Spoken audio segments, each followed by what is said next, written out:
Indigenous to care for this natural world, and most deeply to have gratitude for the many gifts the natural world has given us. As we are going to learn about plants tonight, I have a few words from my favorite author, Robin Wall Kimmerer, about the wisdom of plants. She says, the wisdom of plants is apparent in the way that they live. They teach us by example. They've been on Earth far longer than we have been and have had time to figure things out.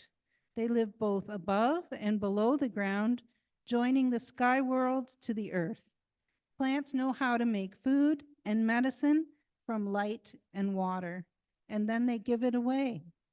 Plants know, in other words, how to live reciprocally. Well, now I can't say it, reciprocally, and we need to learn how to listen. And I think that that really spoke to me, and I hope it helps to let you know how important our next speakers are as they tell us really how we can help plants and be reciprocal with our natural world. And now are we all going up at once or, yeah? Come on up. Robin and Ben and Jen. I don't know how you want it turned on. Is this one on? Yeah.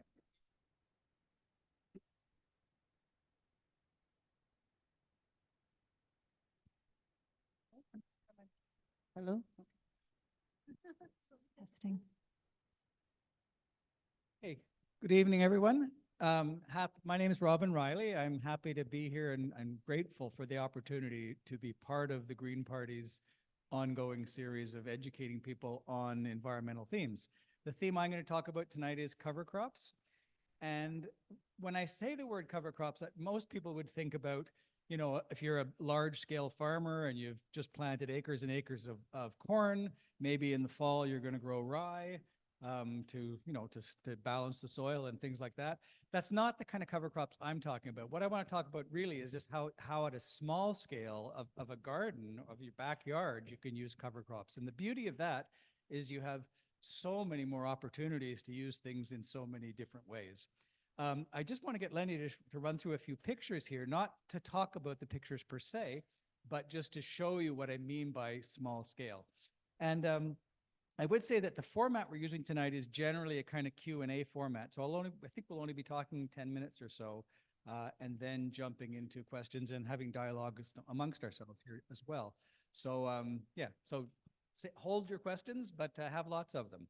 So just to show you, when I say cover crops in our backyard, I mean, this is an example of the white clover had just gone in after we had pulled up some potatoes. On the other side, there's buckwheat planted to stop some weeds coming up. And in the middle, there were some oats. The buckwheat's about to be cut down. The oats were going to go right through to the winter. Next. There's another example of eggplants there, growing eggplants in the middle, but just to stop from having to do a whole lot of weeding around the eggplants, planting buckwheat around them. So again, the eggplants are doing fine. The buckwheat is providing a carpet for moisture and weed protection around them. Next.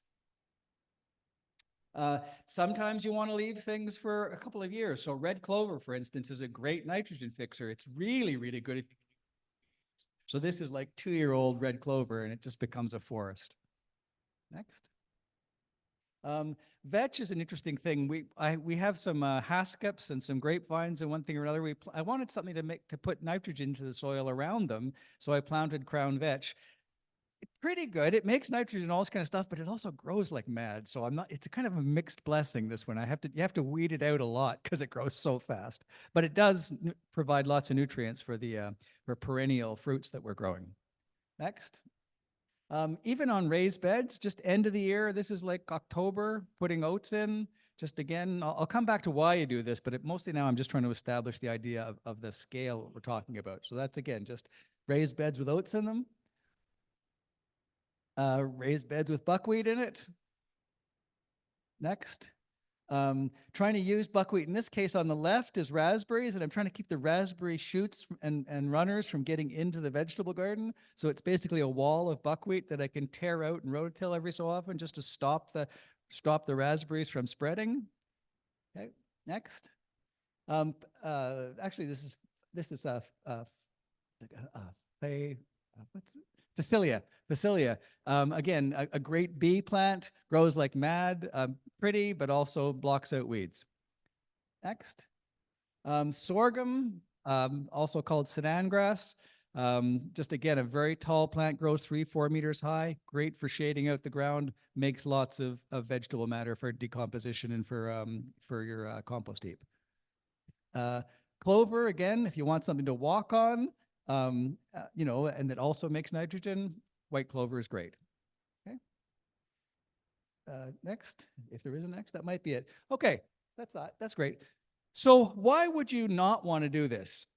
You would not want to do this because it takes some time and it takes some effort and you have to spend a little bit on seeds. The main reason, though, I find people don't want to do it is because we're all very greedy about using our minimal space to grow as much food as we can or stuff so we can consume it all. And the idea of taking a quarter of your garden, let's say, every year and saying, I'm not using that quarter, I'm going to grow stuff to benefit the soil as opposed to benefit me, is hard. Like, no one wants to kind of give up that extra space. But if you can get into the idea of not growing 100% of your ground, that's where it comes into. Why do I do it myself personally? I like fooling around with plants. I like engaging with them. A lot of the nice thing with the cover crop things is you can grow them really early in the year and you can grow them really late in the year where you're not growing other things anyway. And it's just kind of fun to grow them. But mostly when I think of cover crops, it's just growing plants to benefit other plants. And so what are the kind of ways that I'm trying to do that? What am I trying to benefit them? Well, I'm trying to do things like put nitrogen or other minerals into the soil, elements into the soil. I'm trying to choke out weeds that I don't want. I'm trying to create a good biome for micro habitats and to all these microorganisms in the soil, keep feeding them all winter long. I'm trying to stabilize the soil sometimes, keep it from blowing away. I'm trying to hold water sometimes. I'm trying to attract bees sometimes. I'm trying to make compost. I'm trying to feed chickens sometimes with grains and things like that. So there's a range of things that you can be trying to do. And again, it's using plants to help other plants. But the main thing in closing, I just want to say is for me, it's almost like a pharmacy prescription. I have to think about what is the thing I'm trying to achieve and what's the prescription to achieve that. So for instance, if I was trying to think I'm going to grow tomatoes somewhere and I'm going to plant those in, I don't know, mid-June. So already, like a month ago, I would have planted something called faba beans. Faba beans grow really well in cold soil, and they make lots of nitrogen. Regular beans don't. Regular beans need to be warm, but faba beans are like broad beans, sort of. They will sprout when it's cold. They come up when they're fully in flower. It's mid-June. I'm not trying to get the beans. I'm just trying to get the nitrogen. Wipe out the faba beans, plant the tomatoes. It's great. Conversely, if I was growing garlic, I might pull up the garlic in end of July, and now I have an empty bed, and I might want to plant something like Phacelia, that flower plant, or I might want to plant sugar beets or something, just again to fill up the soil and feed the microorganisms after I've finished growing the garlic. If I had a situation where the ground was really compacted, maybe a new garden, and I'm trying to loosen it all up, I might plant forage radish, or again, sugar beets, or something like that, something with a long taproot that busts up the ground. And particularly if you plant those in the fall and they drill down and bust up the ground, when they freeze in the winter, they die, and your garden is full of holes now. You've effectively rototilled the garden by using plants. If I was trying to, I'll give you a good example. We had some sheep, and the sheep ate, they were in a pasture, and they ate everything in the pasture that would possibly grow except thistles. They just don't eat thistles. So invariably, in short order, the whole field was thistles. Well, how am I going to get rid of thistles? Well, they're really tough, and they've got a long root, So I rototilled or mowed them down first. Okay, so that knocked them back. Then I rototilled them a bit. That knocked them back. Then I planted a bunch of buckwheat, which you only want to grow for about 6 weeks. Because again, with cover crops, typically when things flower, that's when you want to wipe them out, because after they've flowered, they go into seeds and such, and then the plant is taking all its nutrients and putting into the seeds and such. But if you want the plant to put the stuff into the soil and its root system to collapse, you want to cut them when they're flowering. So 6 weeks on, I cut the buckwheat again and rototill it, and then I planted sorghum, and the sorghum got to be 4 meters high, and shaded out all the thistles. And then I took a scythe and scythed down the sorghum so it lay on the surface, and it also shaded out the thistles. And basically, the thistles are virtually gone now. So the series of using a series of plants and other techniques achieved that. Another thing that's really important would be, if you put a lot of maybe you put fertilizer or compost or whatever, if you're growing your garden and you think, okay, that's great, I've enriched your soil. But if at the end of the season you've got these things, you've done all this enriching through snow melting and rain and all this kind of stuff, a lot of those nutrients that you put in are now deeper in the soil. They're a meter, 2 meters, 3 meters down. They're not available to the things you're trying to plant again. So they're there, the nutrients you've got are there below somewhere, but they're not accessible to you. So again, a plant like like a buckwheat would be an example again. That'll take roots down 3-4 meters itself, and so that plant pulls those nutrients back from the ground and brings it up to the surface. And so again, when you wipe it out, now all those nutrients that had washed down 2 and 3 and 4 meters deep are now back up at the surface again, and so you've recycled them that way. If it's likewise, or particularly in the fall, you've pulled out your garden, it's all finished, you've harvested it almost everything. It's now mid-October or early October. Typically, I'll plant oats, which are great because one thing they're great for is they're super cheap. But you put a field of oats in there, and the oats grow really well, and they will hang in there till about Christmas, and then the cold weather will kill them.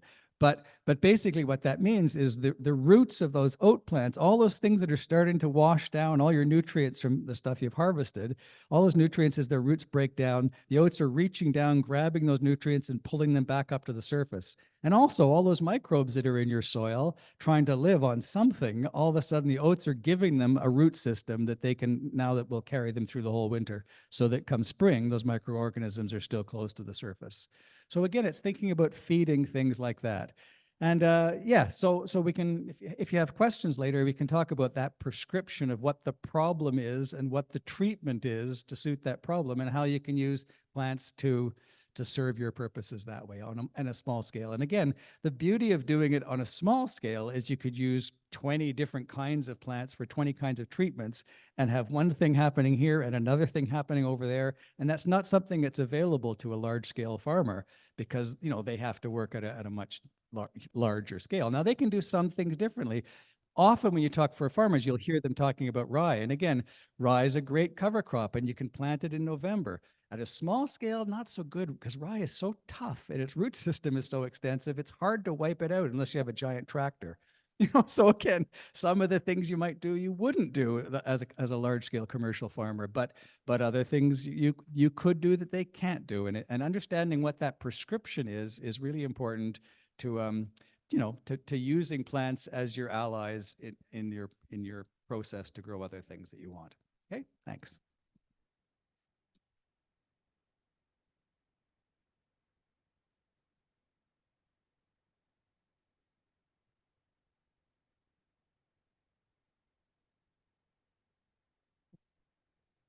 So it's Jennifer Gagné.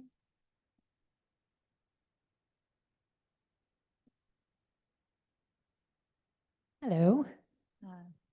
So for those who don't know me, I am Jennifer, or Jen Gagné. I work with the Nature Conservancy of Canada as a conservation biologist. And my background before that was in urban forestry, invasive species management, forest conservation in general. And today I'm going to talk to you about resilient forests. and not cover crops because I don't know anything about that.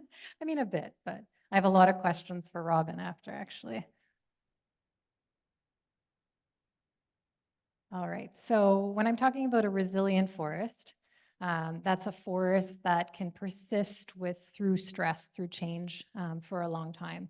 So as we think about climate change, getting warmer, things getting drier, really encouraging forests or trees to persist with those changes. Next slide.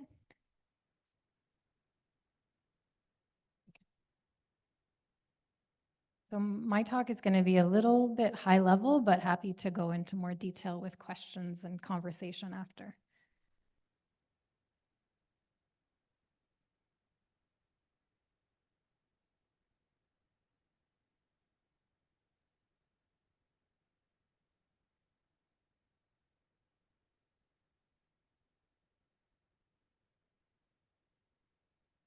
All right, so I love planting trees, but I'm always pushing for protection first.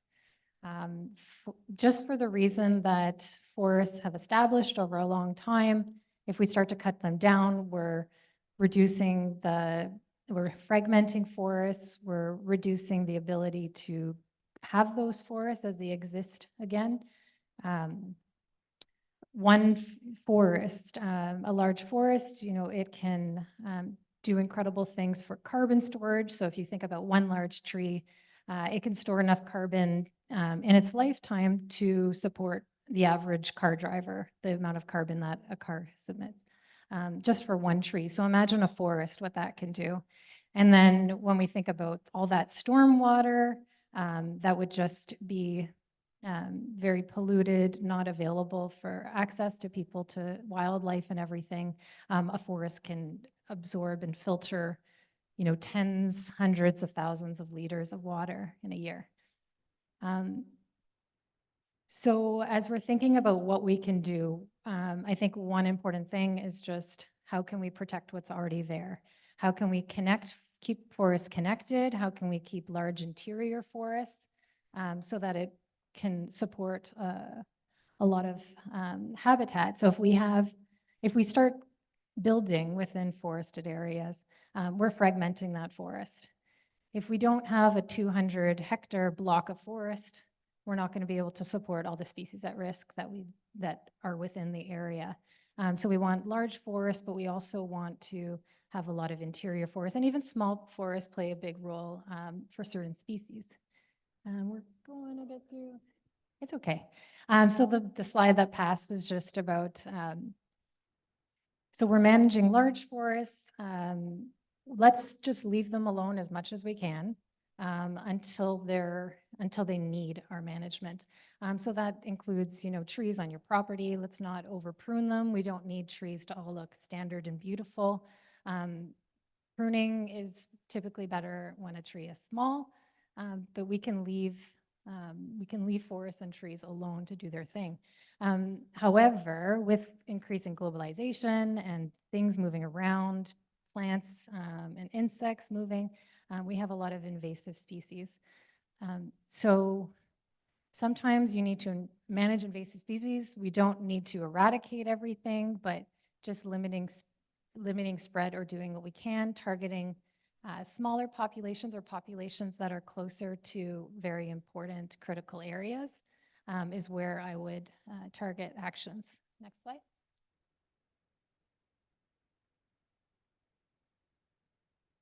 And then, so once you get to that point, well, in addition to protecting large forests, we want to plant trees. Typically, native trees provide the greatest opportunity for providing habitat and food for wildlife, and also are typically have evolved in a certain area, so they typically grow better. I'll just go, it's okay. I'll go right to assisted migration.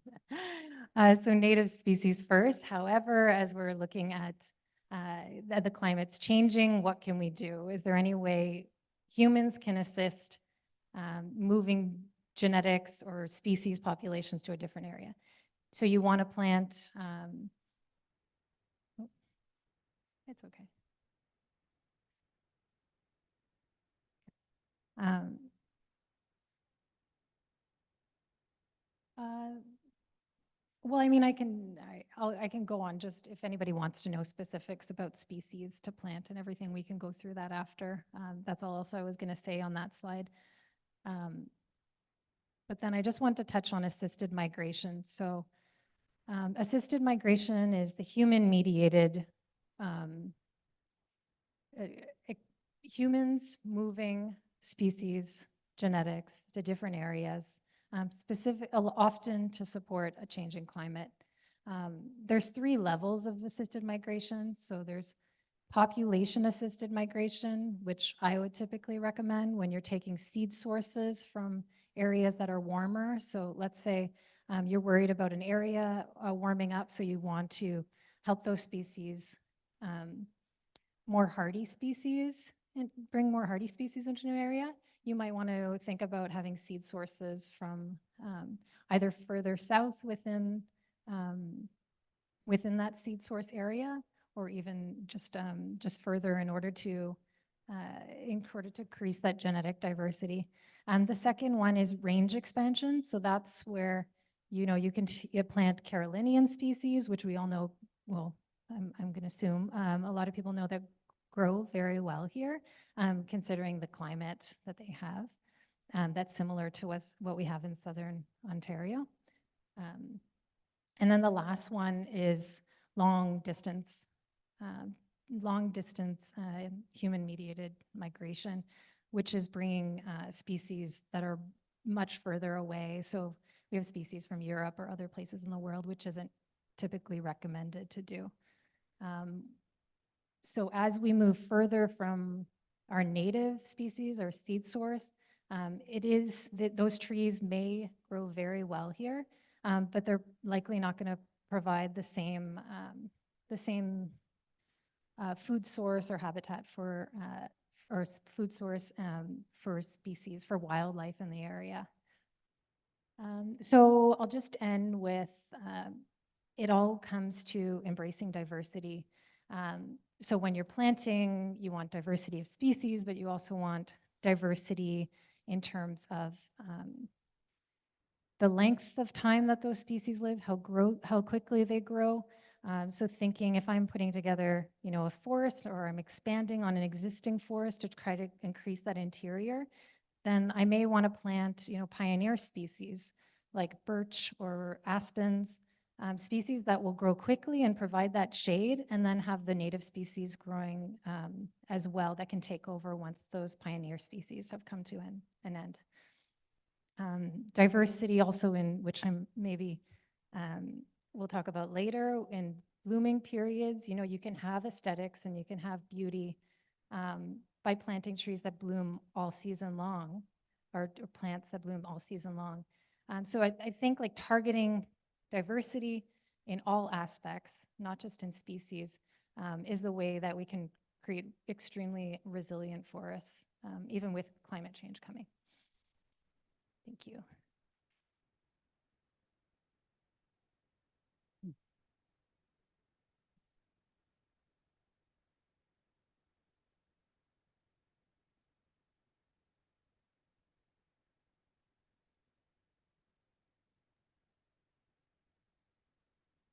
Hello, hello. Oh, good.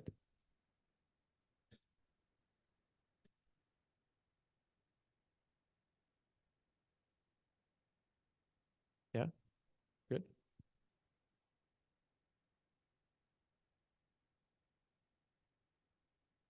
Okay, good, Lenny. Okay, I am Ben O'Brien. I own Wild by Design. I design naturalistic gardens, private and public, in the county and surrounding area. And I'm going to talk tonight about planting for biodiversity in our home gardens. So we can go to the next one. So this is Sarah's garden. Sarah's here tonight. The common problem we have in lots of our landscapes is we're missing layers. So we often have a lawn layer. We may be lucky enough to have some nice big canopy trees, but we're missing all the layers in between. And that is one of the key things in terms of bringing biodiversity into our landscapes, is we need layers in the landscape. So we need structured, diverse plant communities. So if we go to the next slide, This is what the garden looks like now. So we've transformed the sad, depressing shaded lawn into this layered plant community with understory trees filling that layer in between the ground and the canopy, and then this diverse ground covering mix of herbaceous plants, so spring ephemerals, wildflowers, sedges, grasses, occasional bulbs just for the spring color they provide. And again, I'll talk more about plant selection a little later, but the key thing in landscapes is if you can have layers, you're creating multiple niches for different wildlife to inhabit.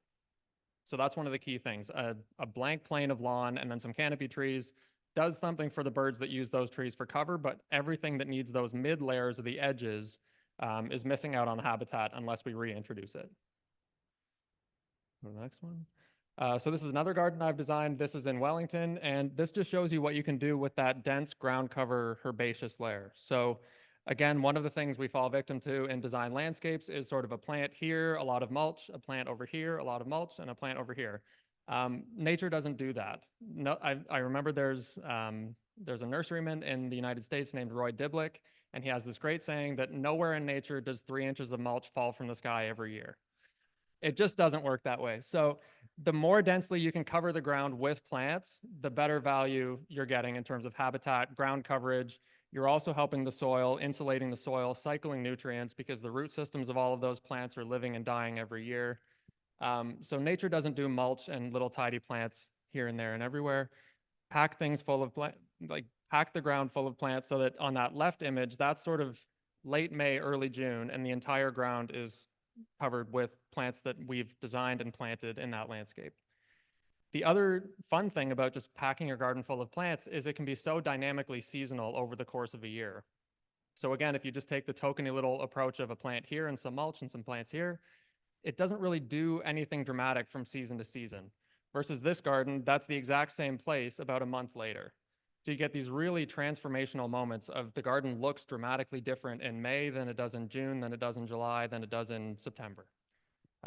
So again, it's one of the things I'm interested in is how can we create gardens that do things for us while also enriching the world for the wildlife and insects that we share the landscapes with. So we'll go to the next one. And this method of planting is so exciting because, like I said, it can create these wonderful environments for us to enjoy while actually doing something positive for pollinators, insects. The key thing with insects really is they're the base of the food chain. So if you have a diverse insect population in your garden, you're then going to basically beget a diverse population of birds that eat those insects and so on up the food chain. So again, layering is another key example of how you can, create really valuable invertebrate habitat in the garden. Blank ground planes just don't really do that. You need structure and layers, plants that occupy different niches and space.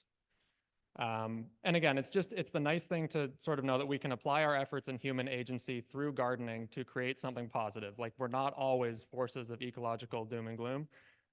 We can do things that have an obvious positive impact. So that's what's always interested me, motivated me in this line of work. So a more radical approach that I've been experimenting with in the past few years is actually using stress as an asset in the garden. So one of the ways to keep biodiversity, basically in the former slide, that's a very rich, heavy clay soil. And to keep a diverse community of plants there, you basically need to garden it. Because otherwise the thugs or the really aggressive plants will crowd out the other less diminutive or less competitive plants in the mix. So over time, without any gardening, that planting would simplify into a few dominant species and you would lose that diversity. The other way to do that is to basically stress your plants from the beginning. So in this garden, which is just down on King Street, the plants are growing in gravel and compost as opposed to soil. So this is very dry, it drains really quickly. The weeds don't invade as quickly because most weeds don't like growing very aggressively in gravel and compost. But the way you can keep a diverse plant community is if everything is sort of mutually stressed, no one thing is really going to outcompete and wipe out the others. So all I do in this garden is weed this 2 or 3 times a year, but I can keep a very diverse plant community going because no one plant is kind of winning out at the expense of the others. So in this mix, there's probably maybe 20 different species in that garden. In the front garden, there's a whole other mix with asters and things. So again, using stress as an asset can actually be an interesting thing. So in lots of areas of the county, we have very thin soils over limestone. That's not the end of the world. It just means you have to choose plants that can tolerate those conditions. But generally, working in those conditions, you're not going to have the problem of one plant wiping out all the rest. So you can preserve this diversity for a longer period of time. So that's the same garden, just the front section. And again, I don't use exclusively native species, and we can get into that in the discussion and Q&A. So in the front, that's Geranium sanguineum, the bloody cranesbill, which is a good old-fashioned perennial, but it's super, super resilient, drought tolerant, seeds all the way through that garden. So as hot and bone dry as that garden is, that geranium spreads itself around and fills any bare pocket. So over time, the ground is becoming more and more covered by that geranium as it seeds and spreads and fills the gaps. The plant on the right is a fragrant aster, and that's a cultivar, which is what I'll talk about next. It's a cultivar called Radon's Favorite, and that plant doesn't start blooming until mid-October, and then goes into November and potentially still has flowers on it when the first snow comes in November. And again, the interesting story, so I was just at that garden last Saturday for a tour for the county, and people always comment about the asters. So I was there, and everyone who was walking by said, I always walk by this garden. I love the asters in the fall. This garden was just, again, a sad little strip of lawn next to the building before we converted it. But if those cultivars have certain traits that the straight species doesn't have, that's a plant that obviously engages people. And that's how you kind of can bring people in and encourage this approach to spread. You have to bring people in, engage them. The guy who does the weed whacking here was asking what that plant was so he could get one for his wife. Like that's how you bring people in and encourage that this isn't just a niche movement, that this can actually have a broader public appeal. Next one. So that brings me to the controversial topic of cultivars. So cultivars are cultivated varieties of native species. And the person who's done the best research on this is a woman named Annie White. This is her website, pollinatorgardens.org. So I would encourage you to look up any of Annie White's work, because she's done the most kind of deep dive into cultivars. And what she's looking at basically are cultivars as good as the native species? And the question is interesting, and the answer is somewhat complicated. So in terms of what we know for sure doesn't work, if you change a plant, if you change the foliage color of a plant, so if we think of heuchera or coral bells, the wild species is a green leaf. Everything you see in a nursery is a maroon leaf, a lime green, a sort of yellow leaf. If you change the color of the foliage, that is not good for native insects that feed on that plant. So we know that changing that one trait is not a good idea. Similarly, if we go, I think, to the next slide, if we do this to our echinaceas, that's a bad idea. What we've done is we've taken a beautiful straight species native purple coneflower and turned it into this monstrosity called double scoop cranberry on the right. So when we mess with plants and do this to them, that's also not a good idea, because now pollinators cannot access anything in that flower because it's all full of petals. There's no pollen, there's no nectar to use. So obviously turning single flowers into double flowers is also a not good idea when it comes to supporting pollinators and supporting insects. So if we're breeding cultivars strictly for ornamental aesthetic appeal, generally speaking, we're weakening that plant's value in terms of wildlife and insects. Go to the next one.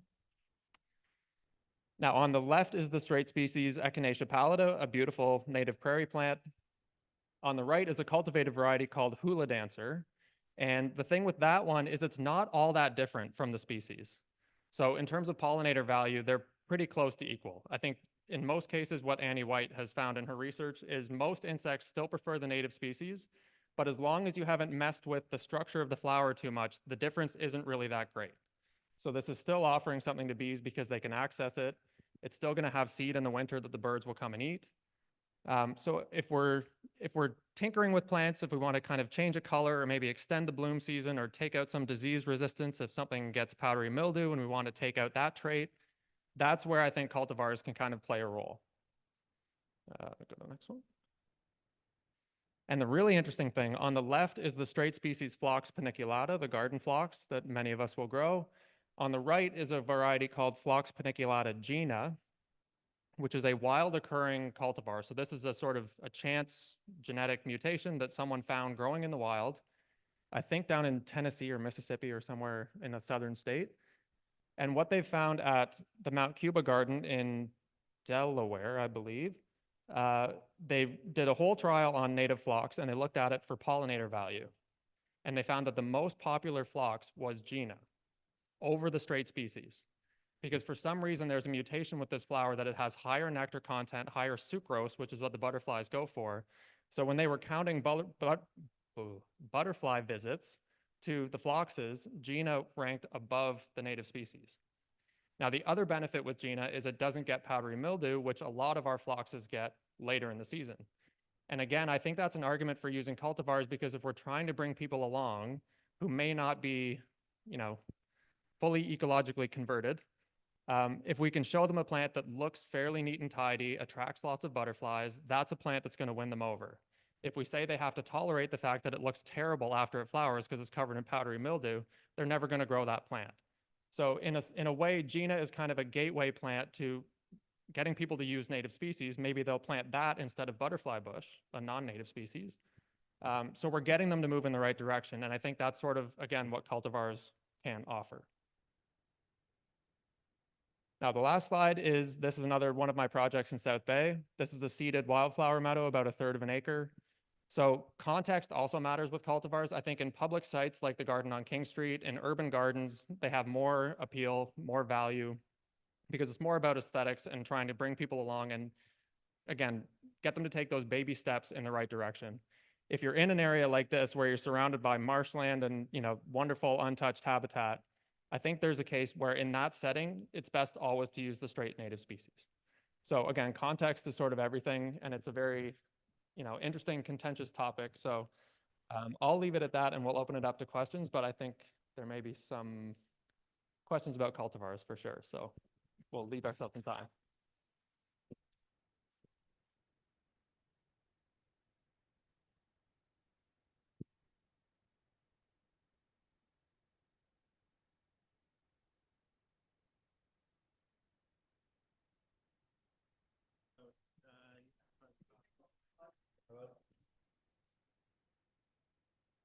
No, I was just going to say, if anybody's got any questions. Check. Well, anybody got any questions? Well, we've got a. Brought a couple of questions up here between us. Oh, sure. So I just, two questions. I had one for each. One, I was asking Ben if, are there any, like, what? So, yeah, so what Ben is doing to some extent is a little bit like what I'm doing, except I'm wiping them out all the time. But are there cases where you plant something to create conditions or improve conditions for something that you're ultimately going to plant? Are there any plants that you use as a kind of in preparation for your main event? Not so much in preparation. I think, again, in terms of layered plant communities, one of the things that is missing is the ground cover layer. So what I'll often do is I'll maybe plant the structural plants, like the long-term perennial shrub type things, and then fill in with the ground cover. So in that sense, it's not about preparing for the plants, but it's about performing the function of mulch, just using plants instead. So they're going to retain moisture. They're going to stop the soil from drying out. They'll help those upper layer plants by basically existing in that lower layer. So that's a case where the plants are helping each other, but it's not a case where I'm ever wiping out something because I'm making, conditions for something that will follow it. It's more about kind of managing competition and finding things that will just sort of coexist as a community. And then they can all be managed kind of the same way in perpetuity. Yeah. And then my thing for Jen is more of a comment, I guess, or a thought that I just had while I was listening to her. A recent project of theirs has been McMahon Bluff, which is, now a sort of protected area of sorts. And we happen to live on the edge of that or very close to it. And I was just wondering, Jen talked about protection first. So whatever you've got there naturally, let's try and keep it there without, mucking around with it too much. And then, but back to the issue of you might want to do assisted migration at some point. And I was thinking, gee, as a neighbor, wouldn't it be interesting if working with the Nature Conservancy, if you said, why don't you as a neighbor plant some red buds and some sycamores and some tulip poplars and some other things. And then, 25, 30, 40, 50 years, they'll be big enough to seed. And if McMahon Bluff is then, because of climate change, well prepared to receive those kind of things, and maybe some of the things that naturally are there have all died in the interim because they're not no longer in the right conditions. Wouldn't it be good if then the neighboring sites allowed the possibility of things to come in and establish themselves? And of course, if they don't come in, that's fine. But if they do, at least there's a seed source neighboring to your place. So you're not necessarily planting those yourself on your protected area, but you're inviting the neighbors to have a launch pad for those potential future species. What do you think about that? Which you already have on your site? To some extent, yeah, but is that a good thing, or what do Yeah, you think about that it idea? depends. If you have Norway maple on your site, if that gets into McMahon Bluff, that's not good at all, right? So just like a planting species close by, hoping that they establish is one thing if they do well within the environment, but if they start to outcompete the native species and then affect the habitat, then that's another thing. So it's kind of like playing God a little bit in a little way. And we try to stay away from that just because you don't know what's going to happen. So that's a hard one. Yeah. But it might be interesting though for you to have to say to your various neighbors, if you do those kind of things, yeah, not so good for us. If you do these things, maybe good. That would be an interesting thing, because I think with protected areas, and I used to work with provincial parks and stuff, we have a sense that the park boundary stops, and then 3 feet out of that boundary, it's a whole different universe. Whereas in reality, it's all transitional. So, Yeah. And going on the talk of cultivars and I know we talked about this before, and I was planning to be like, they're all great, but I think it's different in the context of a forest or riparian area, and in the context of trees is a little bit different than garden plants, I would think, or Yeah. meadows, or just because if you're using cultivars for trees, you also have the issue if you are using many of those cultivars, if an invasive species comes by, you could lose that whole genetic source, right? Yeah, and that's always the weakness with cultivars, is that they're clones for the most part. Some of them you can propagate by seed, so they come true from seed, but in a lot of cases, named cultivars are genetic clones, so they're all identical. So again, for the horticulture world, that's desirable because they know that if they send you a red point red maple to any nursery, it's going to grow exactly like every other red point red, and designers love that because it's consistent. But genetically, you have one thing instead of, if you plant a whole bunch of Acer rubrum, the stray species, you're going to have different varieties. You're going to have some that have yellow fall color, some that are red. And, trait wise, it's going to be different. But genetics, you have a population as opposed to a collection of one gene pool. Yeah. Again, the trade off of that is, if we look at Acer rubrum as an example, red maple grows grows in the Maritimes, and it grows all the way down to Florida. So there's a huge range of, some of them grow in mountains, some of them grow in swamps, some of them grow in acid soil, alkaline soil. So what we've talked about sometimes here on the county's soil, most of it is alkaline because it's limestone. So if you plant the straight species, sometimes that species will go chlorotic and all the leaves will turn yellow in the summer, and it just looks horrendous and no one wants to plant it. So that species is obviously one that was adapted to acid soils that we don't have to work with. So then planting a cultivar that might have come from somewhere in Tennessee with alkaline soil, maybe that's a better choice for our area. Now, again, you could go to a wild population growing on alkaline soil and collect seed from those trees. That's the ideal way to go. But the problem is, like, with so much of this, we're at the mercy of nurseries and how the supply chains work and where they're getting stuff from. Because with a cultivar, so if you look at the red point red maple, I don't know where that tree originated, but it originated somewhere in the States. I don't know if it was Florida, Tennessee, whatever, but now it's everywhere. So we don't really have the information when you go to the garden center, where was this clone found, or who bred this clone and why did they do it? And we don't know any of that.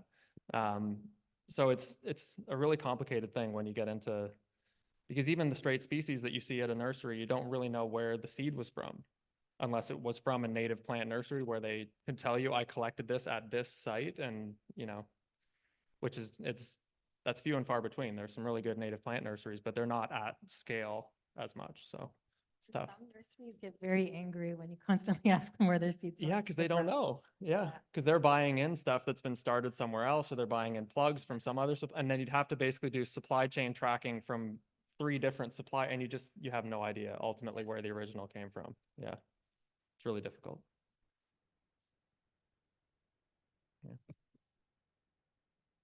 Robin, did I understand you to say that some legumes were better nitrogen fixers than others? Probably.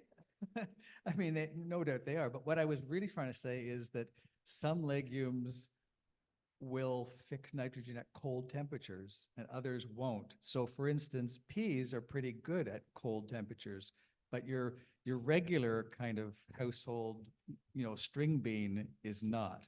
It's no good at, it won't do it, and it won't sprout until it's mid-June. So I'm just saying it, if you're trying to think about the use of your legumes, what season is it, and will that legume do well in that season? And they won't all. And because again, people tend to think, well, if I grow peas and I grow beans, and so I'm putting nitrogen into your soil. That's true, but not if you eat the beans. Once you're eating the peas and the beans, most of the nutrients are going in your belly, not into the soil. So again, you want to grow the thing, and if your purpose is putting nitrogen, when it's in flower, wipe it out. And the beauty of some of the things like faba beans and field peas and things like that is you're wiping them out in June. So you have time for the thing you wanted to grow to now grow. You can't really do that with, regular beans. By the time they're in flower, it's too late for the next thing.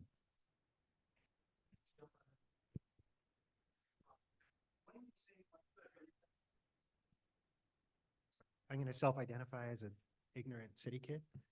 I've been here for 10 years and I'm trying. Yeah. When you say wiping out a crop of cover, Yeah. are you cutting it off and removing it, cutting it off, turning it into the soil? What are you doing? I'm not using Roundup. Let's say that. Yeah. Typically, I'm taking a scythe and scything it down if it's big. I might be just a lawnmower. It might be a roller. A lot of things, actually, if you just roll them, you crimp them, and it kind of breaks their vessel structure and whatnot. So again, it depends on, am I trying to create a mulch or not? If I'm trying to remove the plant so it doesn't cause shade, and now I want new things to get full sun, I would tend to use a lawnmower, maybe with a bag, maybe just blow it around so it's gone. But if I'm trying to smother a weed, then I'm saying, okay, I want to cut it, and now I want it to lay there on the ground so that the dead residual leaves are also blocking the light. So it depends on what I'm trying to do. But yeah, rollers work great, lawnmowers work great, scythes work great. Yeah, whatever. Rototillers even, you hear about no-till garden. No-tilling typically comes out of a kind of farming sense. And what they mean by that is you're not plowing like a foot deep, but a rototiller that's digging up, an inch into the ground or 2 inches into the ground isn't really disrupting the microorganisms nearly as much. So even shallow rototilling, that's another way of wiping things out. Question regarding trees. What are the chances, percentage-wise, of getting a sycamore to grow in our area? Do you Good have chance? sycamore? We have You have sycamores sycamore on growing. your property, yeah. Good. Yeah. Is this the Carolinian kind of tree you're thinking about, or? Yeah, so yeah, sycamore is a Carolinian tree. Now, where would you put that, given that we could have a minus 25 or 30 day in the winter? Where would you try to plant something like that, shaded by other trees or protected by other trees? Yeah, I mean, if there's a lot of wind in an area, you wouldn't want to plant a new tree right in Okay, this very and we windy do have a area, lot of, but we have a pretty fierce west wind, yeah. yeah. I would Yeah, say Carolinian, when you talk about Carolinian things, you're talking about things that grow in Niagara and Windsor and all that kind of stuff. Because Prince Edward County is an island stuck out into the lake, it's sort of the same climate. It's just that they can't necessarily naturally get here the same way. But once they're here, most of those things are going to do just fine, and they can withstand minus 20 days and one thing or another. The one thing I would say as far as location that's important with something like peaches or something like that is anything that's going to flower early, you probably, typically, that's going to flower early, and particularly if it's a fruiting thing, here you want to plant it on a north side or an east side or somewhere where it doesn't get a lot of heat in the spring, because here if it's on a south wall or something in March, it's going to say, "Hooray, spring's here!" But then it gets cold at night and it freezes all the buds. Okay. So I would say that although you might think, gee, I've got a thing that's marginal, why don't I put it on a south side where it's a little bit warmer? Mhm. No. The danger, the danger is having it go too fast for our climate. Okay. So whereas if it's on a north side or an east side, it's going to be a bit of a laggard, and Right. by the time it's at its flowering stage or whatever, it's probably warm enough. Okay. A question for you. Yeah.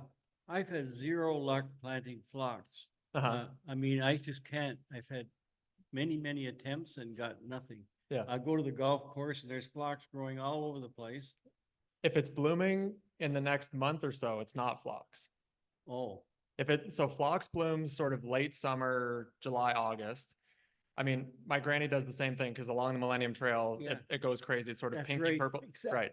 So that is Dame's Rocket, which is what is it? Dame's Rocket. That's not a bad plant though. It looks good. It does look really good. Not a native plant, however, if that matters. And I can't So- get that to grow because I stole some from the Millennium Trail. So what that does, that seeds everywhere. It's a biennial plant. So it makes a little Right. rosette the first year and then it flowers the second year, sets seed and dies. Technically, yes, not a native plant. Looks beautiful, smells beautiful, Yeah. but does go rather hog wild, sort of like garlic mustard. Like it just seeds and seeds everywhere. Yeah. So do you buy the phlox seed and plant right into the bed? If it's garden phlox, which is the native phlox that I showed, it's best to buy a plant and start with that. I think it can be tricky from seed. Lise, have you ever tried that from seed? No. It's really easy to divide and propagate that way once you've got it, but I've always started with live plants. So they have them at the nurseries, do they, the live plants? They usually have cultivars at the nursery. Okay. If you go to Natural Themes Nursery, which is in Right. Frankfurt, unfortunately, Right. you've got to go a long way. Right? She has the wild straight species up Okay. there. Yeah, and it's beautiful. Okay. Will Dropseed have it? Okay, so there's also a new native plant nursery opening this May sometime, I think.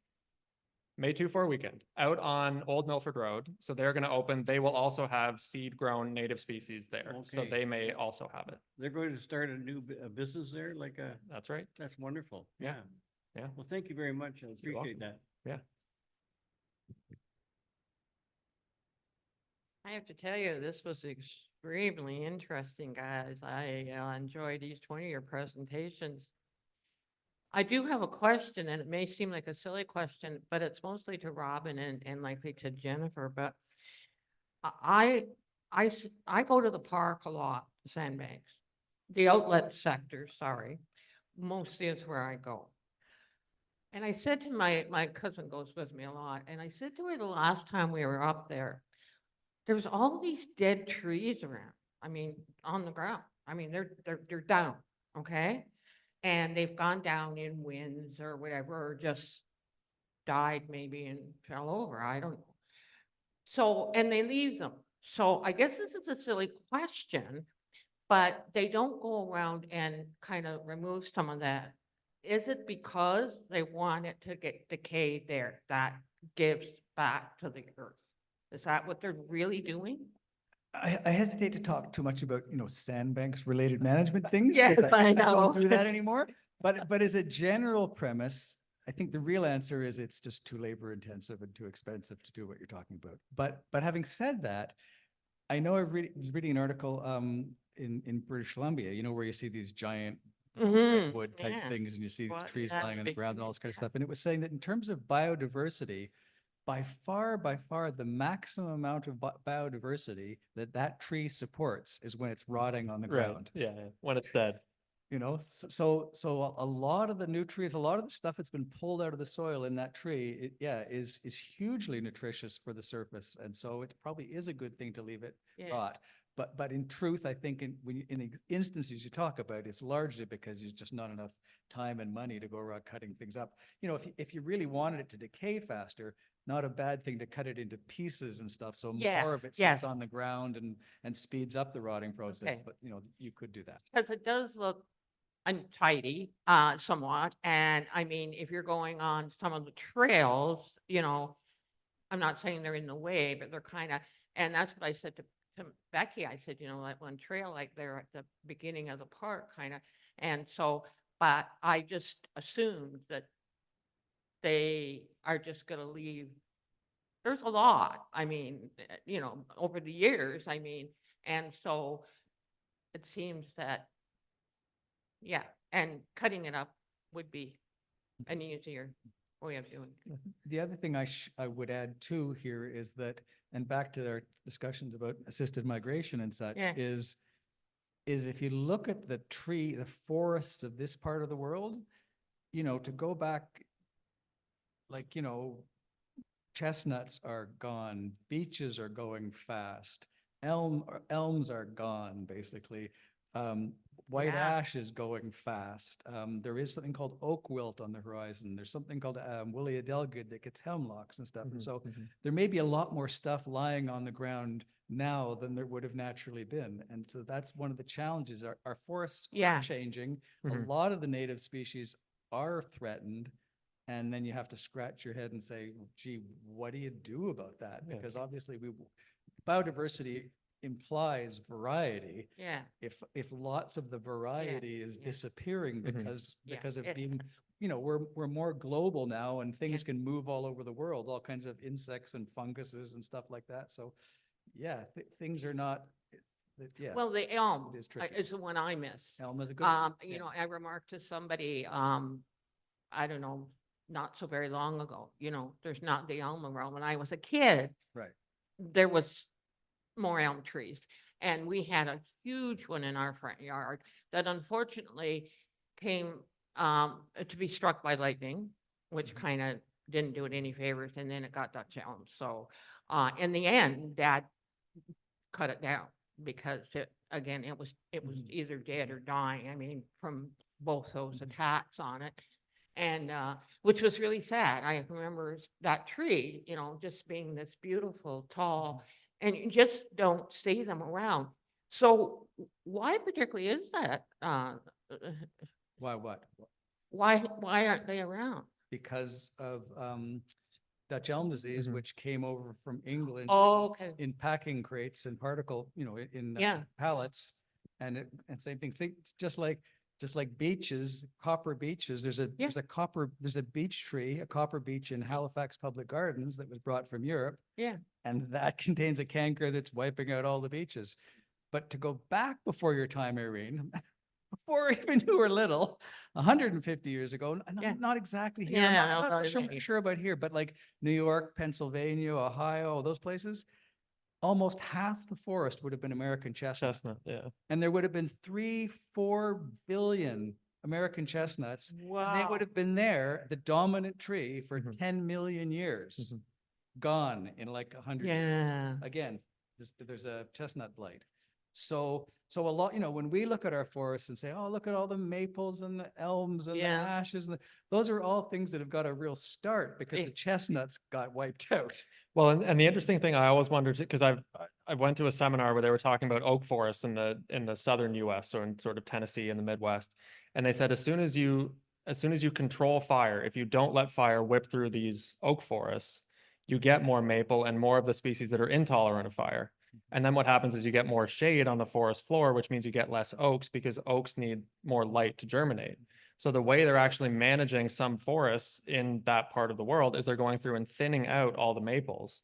So there's more light reaching the forest floor, which then means you've got more understory shrubs, more herbaceous Yeah, plants. yeah. You actually thin the forest to make it more biodiverse. But that's us basically gardening the woods Mhm. by going through and editing out the canopy to let more light down to the ground. And just on the fallen tree idea too, you probably know more about this, the pit and mound sort of thinking with reforestation. So one of the things we don't think about is we think of like the soil in the forest is perfectly flat and smooth and there are trees and they fall over sometimes. Mhm. But what happens when a tree falls over is you get this great big root mass Yeah. at the end of the Yep. tree. Yep. So what happens is that will decay into a little mound.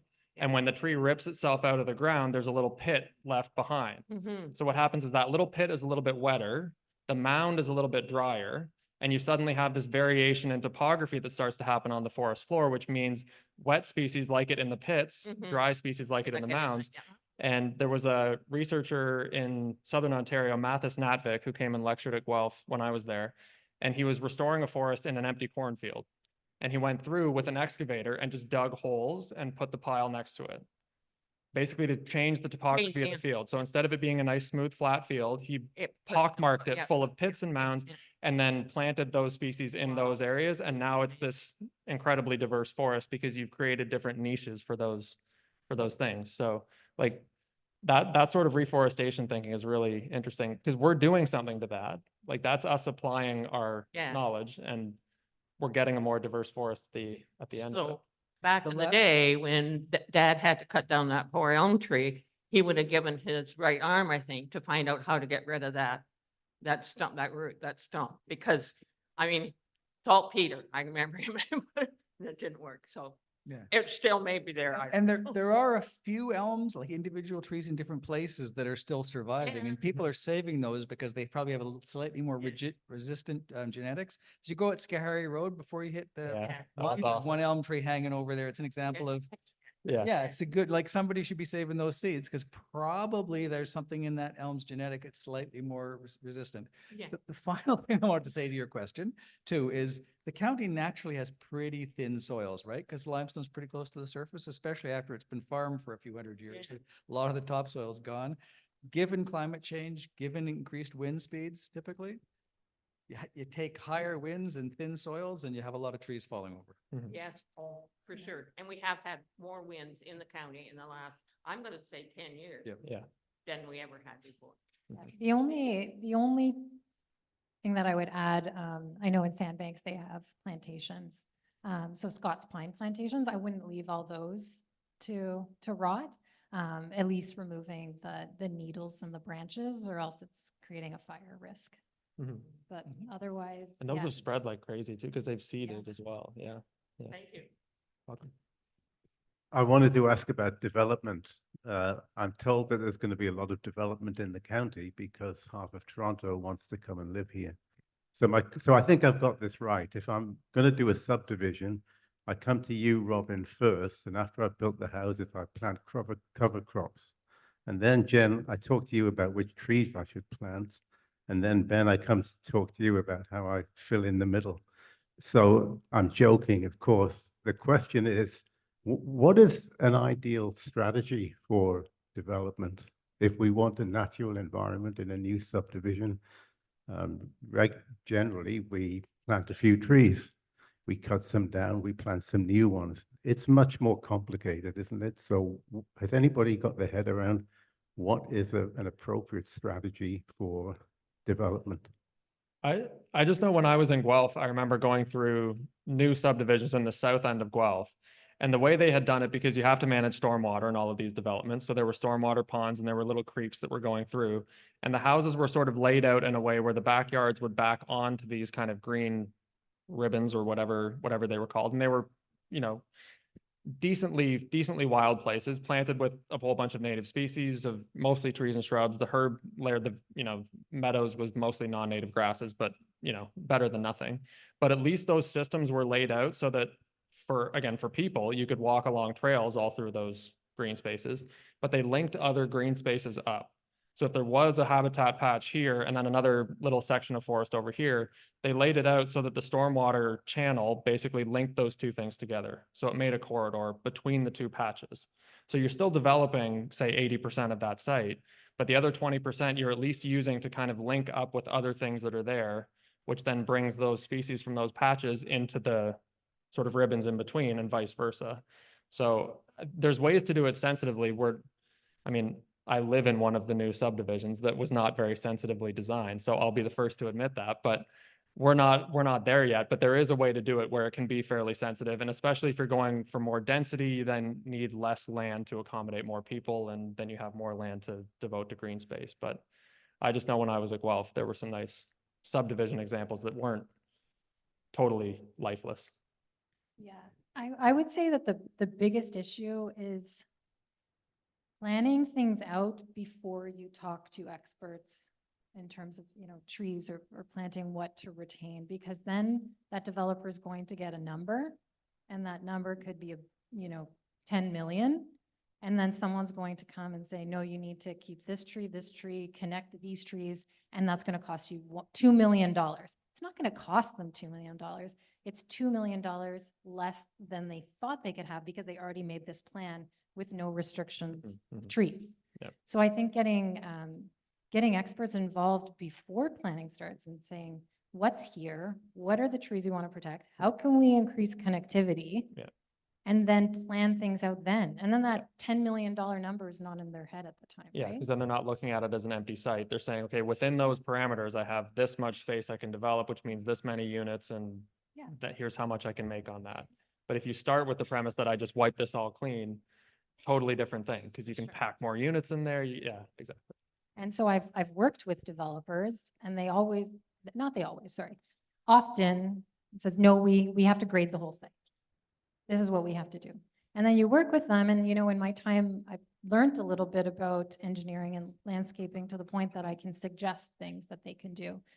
So for those properties especially where there are bylaws in place to require people to look at what trees are there and everything, there are ways to do it to support retaining the canopy that's already there.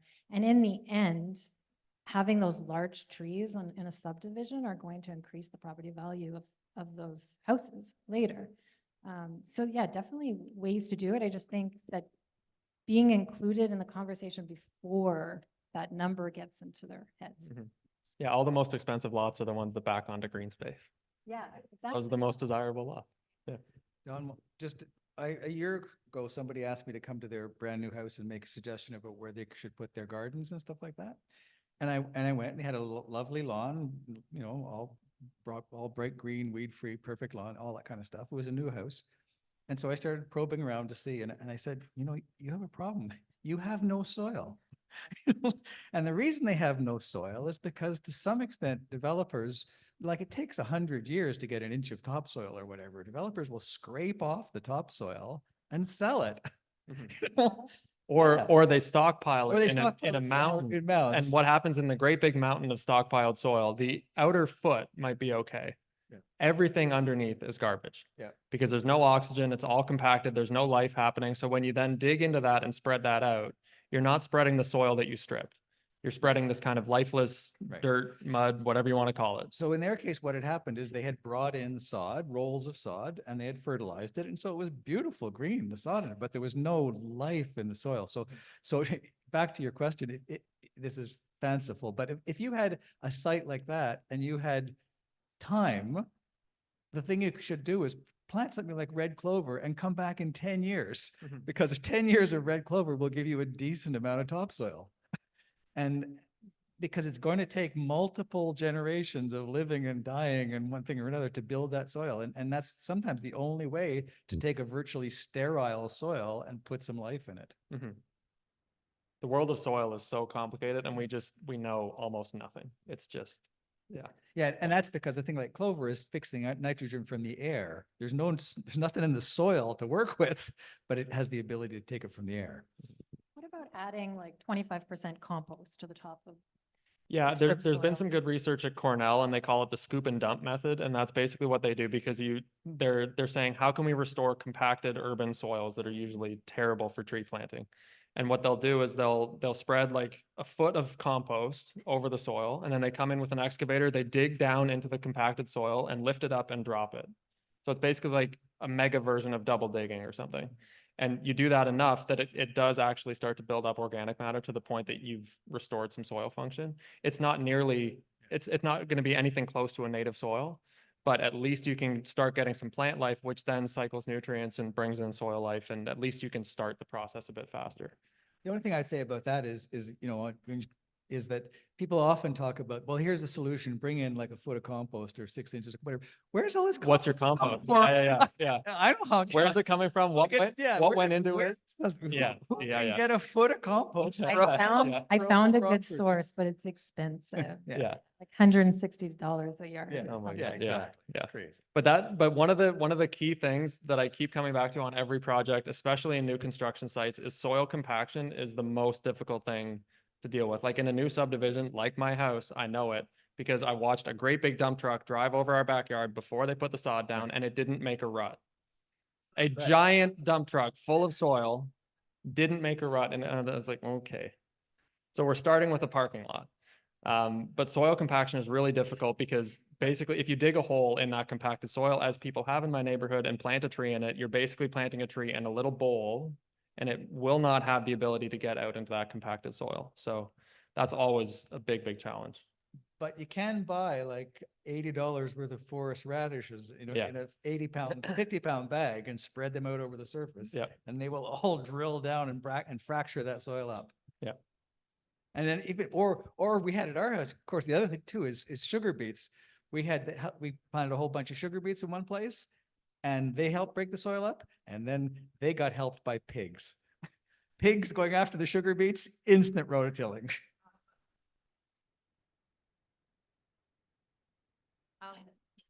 I have a question, but first I just have a comment that I just thought, I didn't know if everyone here is aware of the amazing work that the Nature Conservancy of Canada does, but they are one of my favorite charities because they are preserving forests or areas of land that's natural and it won't be developed.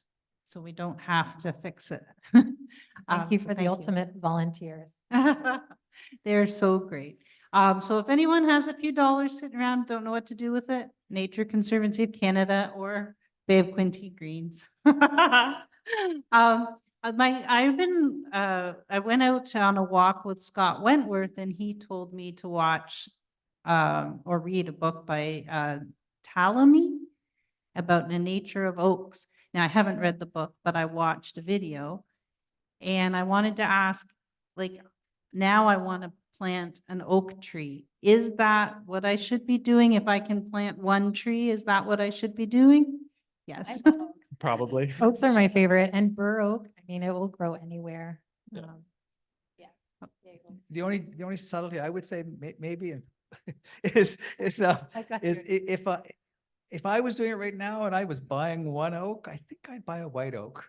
A white oak. As opposed to a red oak. It's just a little bit more southerly, a little bit warmer species, a little bit less, Yeah. and it's a little less susceptible to oak wilt Okay. than red oak is. Mhm. Red oak's the more native one to right here, and there are white oaks here. They are Yeah. native, but they're not as common. But I'm just saying the white oak is maybe a choice as I opposed to red think oak. I might have a white oak that one of my squirrels might have planted be. at the cottage. They have the roundy leaves. Rounder leaves. Yeah. It's the old red oak looks like devil, it's all pointed, and the white oak. Yes, rounder yeah. like angels. Yeah, all that. Okay. Mhm. The So bur white oaks, oak yeah. or Bur bur- oaks do. Bur oaks oak. also have it, but they're like in the center of the leaf, they're very, very close to the margin. That's the difference. Oh, they come in more. Yeah. Okay. Yeah. I'll The have to other look. thing is you can eat the acorns of a white oak. The red oak ones are way too much tannin. So if you think that maybe sometime you're going to grind them into flour, the white oaks are better. I'd have to fight the red squirrels and I think I'd lose. Thank you.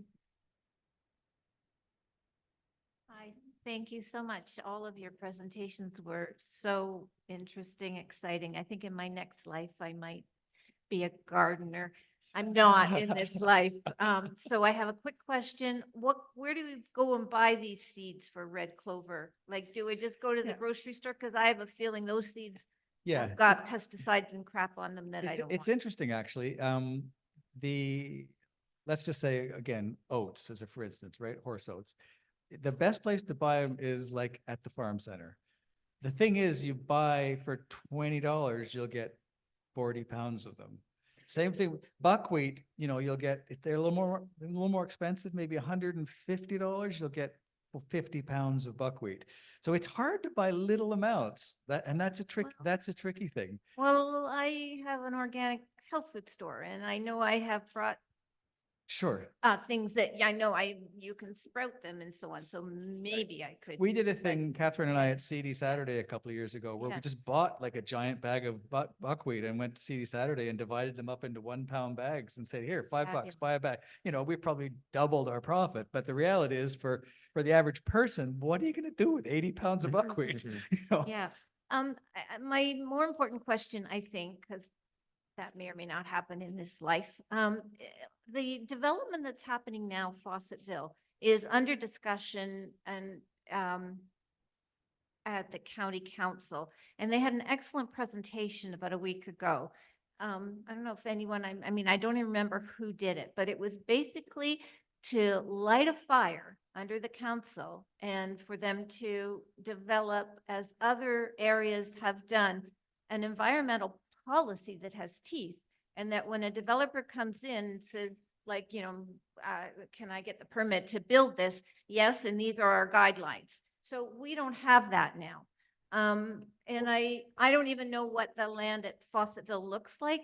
Probably, maybe you do, Ben, but I have a feeling it's around part of where the Millennium Trail goes. Probably there are some good trees. Well, the thing I just read in the paper last week is there are a bunch of butternuts, I think, in there, which are a protected species. So I don't know how they're gonna work around that one, but So then it's it's not. off the Millennium this question- Trail, Fawcettville, Yeah. just edge of town. So out by the kind of almost to the golf course, but the north. So I guess as a concerned citizen, I would love to be part of anything to encourage strongly. I think that our council often will do the right thing if enough people that know what they're talking about make presentations, et cetera, that make sense. And I can only want to support that. So anyway, if anybody here and I'm not expecting you, I mean, you folks are amazing, but I'm not expecting you to be politicians in addition to everything you do. But I just wanted to put this out there. So, Yeah, thanks. so that's a great point. So Lise and I originally sat on a working group where we helped draft tree protection policy for the county. So there is a policy that protects public trees, so trees owned by the municipality, as well as for development, so site plan applications. So when, and you may see some developments that are already, that have already started that aren't doing these things because the policy came in after. But what's happening now, can I share this? You sure can. Okay. I was going to share some of that stuff anyways. And so Ben sits on the group now as well. Currently, the county is drafting a tree protection bylaw, which would also just cover, and Jan's in that group too, which would also just cover public trees and development sites. So that will be in bylaw, and then they're also revising the site alteration bylaw, which would limit clearing, which would hopefully, we haven't seen it yet, limit clearing sites even on private property. But in terms of having a tree protection bylaw for single trees on private property, it's something we're working towards, but it's not there yet. Yeah, so I just want to sort of reiterate what Jen is saying in terms of there is a policy that hopefully will be a bylaw, and we're looking maybe at reviewing it sometime this month. And people are working on this. I hate looking at you guys because I should be talking to these guys. But anyways, so there are groups out there, and keep yourself informed. There are groups out there working to make these kinds of things happen, whether it's developing tree policies or making sure that there's some kind of knowledge out there about native plantings. Ben is one of them, and so we are encouraging people to do that. And I just wanted to mention that there is a municipal tree giveaway happening this coming weekend. So you will be allowed to get at least 10 tree seedlings. They're bare root. The giveaway will happen at Delhi Park, Wellington Community Center, and at Roblin Lake. And I do believe they have white and red oaks to give away. So this will happen at 9 in the morning, and they'll go till there's none left. And it usually happens fairly quickly. So if you want to plant more trees, this is your opportunity to do so. It's Saturday morning, and those are the 3 locations. I think they'll have sugar maples, red and white oak. They'll have some evergreens. So make sure to get the red oak so there's white ones left for me. You, like I said, you will be allowed up to 10 tree seedlings. Bring yourself either a plastic bag, a bucket or something because they are bare root and you will have to plant them fairly quickly. Plant them and then protect them from the deer and the bunnies. Yes. And if you want to do some protection, the good thing to use is you can, I go to the dumpster diving and I get the, I know it's kind of weird. At the, they know me now at the dump sites or the transfer stations. Get pop bottles, take off the top and the bottom and it protects your tree because usually they're just skinny little whips. And, you know, if you want to protect them from bunnies because they find them absolutely delicious, Yep. you can use pop bottles or those accordion type pipes that they use for water. Oh, yeah, that's a good one, yeah. That's, Yeah. pardon? They go. Yeah. So, you know, you do have to protect them because the bunnies will definitely eat them. And make sure you water them for at least the first 2 years and keep weeds away from them. So they'll tell you all of that when you're there, hopefully. Just Thanks. as a tip on that same thing, my own favorite thing for protecting saplings, and especially in the winter and whatnot from rabbits, is foam pipe insulation. You just, because it's split, you know, it has a crack on it. You just Oh, yeah, split good the one. crack, put it around the tree, let it go. Yeah. It's rigid, stays right to the tree. Nothing's gonna chew through it. After Black, the, black foam pipe insulation. I just want to say that after the seedling giveaway, there's an environmental expo at the community center as well. There'll be lots of speakers all throughout the day. I planted quite a few small seedlings, like 10 in my yard. And I have so many rocks that I'm getting like 20 or 30 rocks out of every hole. So is that conducive to them growing there if there's so many rocks? I mean, I got soil too, but. just, it depends on the species. If it can handle dry soils, then yeah, it's no problem. If you were gonna plant a marsh species that grows naturally in wet, soggy soils, probably a problem. Yeah. But you just, yeah, you would have to look up, and I'm sure they would have information at the giveaway about which species are best suited to certain areas. So if you say you have really rocky soil, they'll direct you to but bur oak would be great as one example. Yeah. Okay.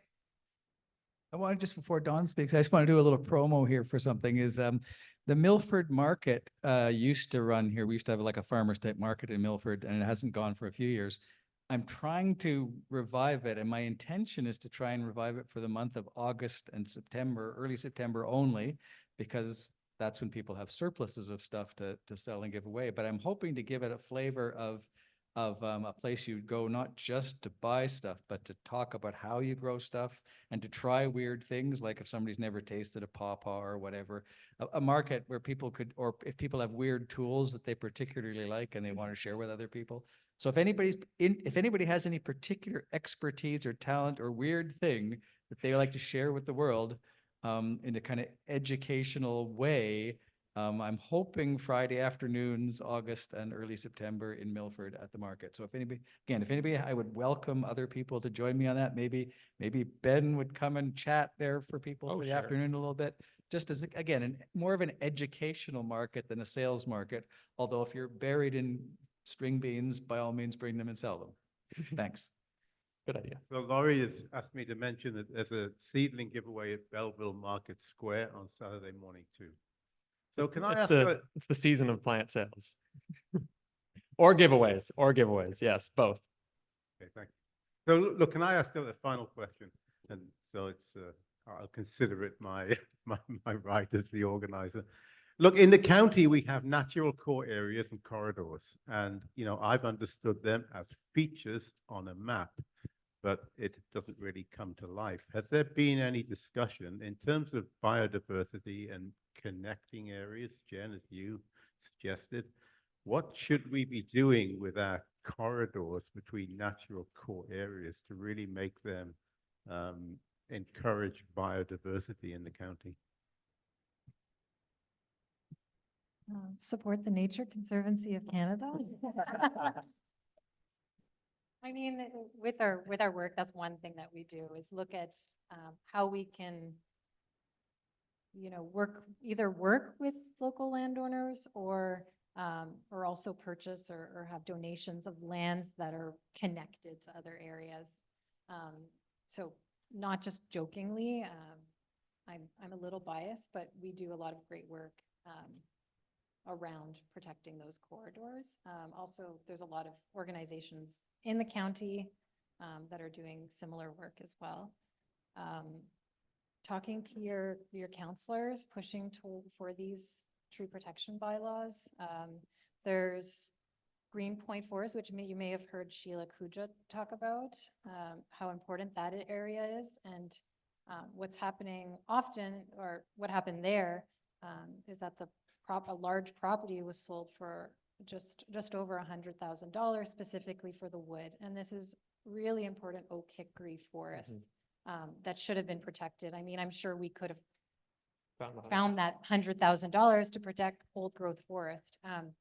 So yeah, pushing for tree protection bylaws, also getting involved with like PECFIN and the work that Sheila's doing to help with bioblitzes, trying to find species at risk on properties so that those areas can be better protected.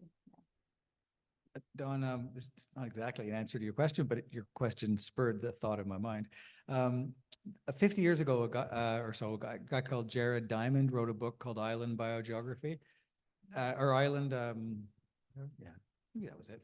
In any case, he was talking, his thesis essentially was, when you look at islands compared with mainland places, islands are way harder to maintain biodiversity-wise because they don't have corridor connections. They're islands. And his thesis was really about national parks and things, and saying effectively national parks are often islands in the surrounding landscape, and you need to think about their conservation in the same way you would think about islands.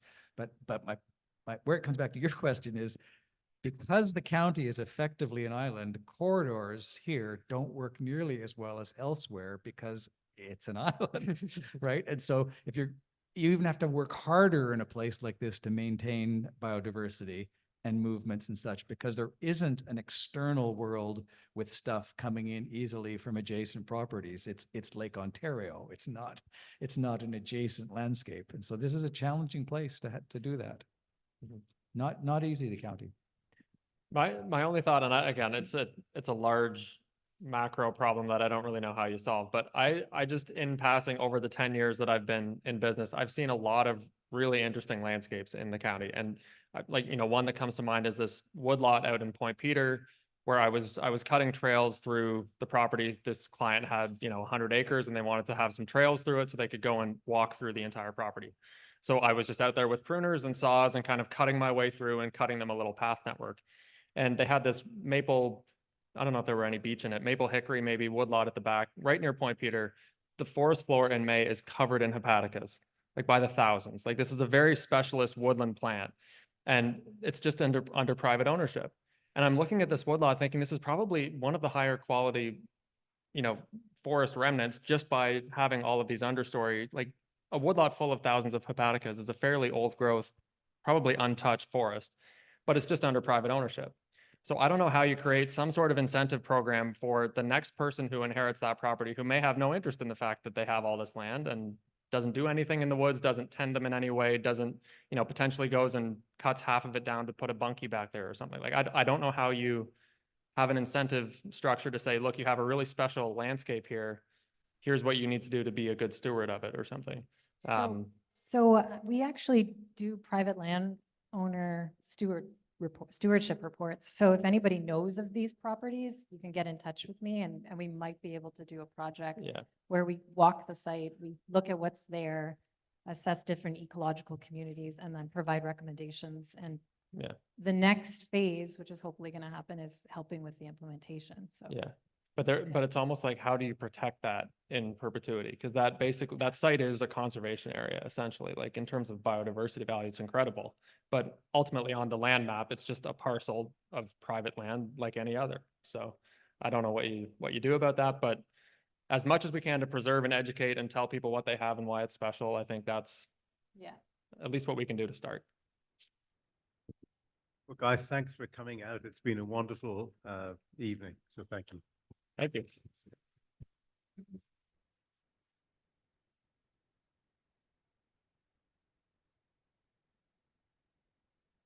run maybe for like an hour behind. Well, your little one's been quiet. I know. I need the bath.